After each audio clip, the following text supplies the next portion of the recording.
So let's start off with chapter 1 of Exodus. These are the names of the sons of Israel who came to Egypt with Jacob. Each came with his family. Now the total number of Jacob's descendants was 70. Joseph was already in Egypt.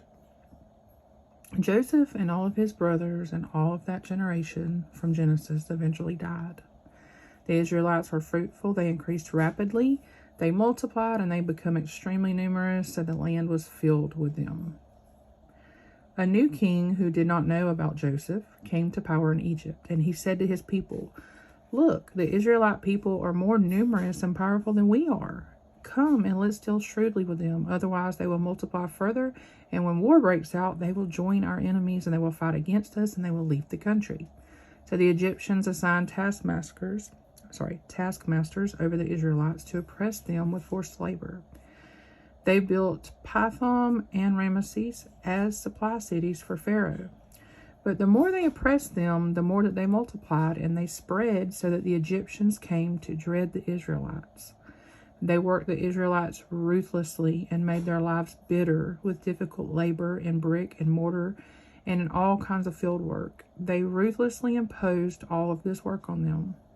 The king of Egypt said to the Hebrew midwives, the first whose name was Shiphrah and the second whose name was Puah, "When you help the Hebrew women give birth, observe them as they deliver. If the child is a son, kill him. But if it's a daughter, she may live." The midwives, however, feared God, and they did not do as the king of Egypt had told them, and they let the boys live. So the king of Egypt summoned the midwives and asked them, "Why have you done this and let the boys live?" And the midwives said to Pharaoh, "They came up with a lie. The Hebrew women are not like the Egyptian women, for they are vigorous and they give birth before the midwives can get to them." So God was good to the midwives, and the people multiplied and became very numerous. Since the midwives feared God and they were obedient to him, he gave them families. Pharaoh then commanded all of his people, since the midwives wouldn't do what he commanded all of his people, "You must throw every son born to the Hebrews into the Nile River, but let every daughter live." Okay, so now we're just going to go over what we just read. We're just going to kind of summarize it. In Exodus 1 up here at the beginning, this is going to be the first section, which is going to describe the context of the children of Israel after the death of Joseph. The 12 sons would become 12 tribes, and they expanded from those 70 people and from the people, which was Joseph's family, who was already in Egypt. They become fruitful, they increased greatly, and the land was just filled with so many people, Jewish people that is. The Lord had blessed Abraham's line with descendants, just as he had promised back in Genesis 12. Now, Exodus 1 here, this is going to consist of 4 main sections, and that's the first section that we just covered. I also want to point out here that this time period is approximately 400 years after the end of Genesis. During this time, Egypt had just grown into a powerful world kingdom, especially in this area of the Middle East and in North Africa. Pharaoh and his people lived with great power. They were extremely wealthy.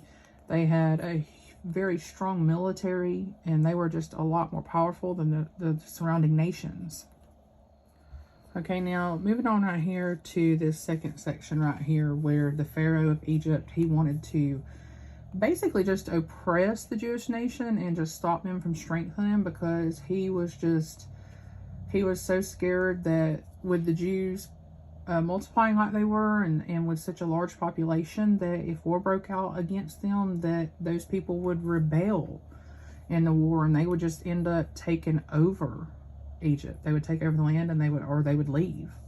So the Pharaoh sets taskmasters over them and just proceeds to just treat them very inhumane and was very cruel to them and inflicted harsh punishment on them. They were given such heavy burdens and things that we just can't even imagine. And even though they were so oppressed and so mistreated, they still multiplied. Okay, now moving on right here to this third section right here. Going on from the Pharaoh in Egypt wanting to oppress all the people and stop the people from multiplying, he goes and talks to the midwives. And he commands them to just kill every male baby that is born. He doesn't want to risk having any kind of male dominant figures growing up there anymore. He wants it to be just all women, because back then women obeyed and they were overpowered and told what to do, and they really had no say. And so he goes to the midwives and tells them just to kill unalive all the little boys who are born in that land. However, the midwives feared God more, and they just did not listen. They just refused to obey what he was demanding.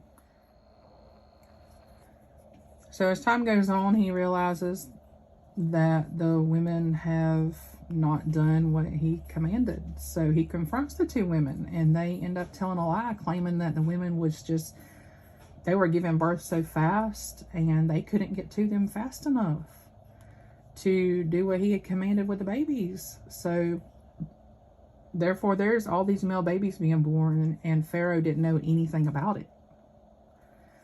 And because of what these women did, God would just end up blessing them. He gave them an overwhelming desire to protect these babies. So because they obeyed God, he would end up blessing them and providing them with families of their own.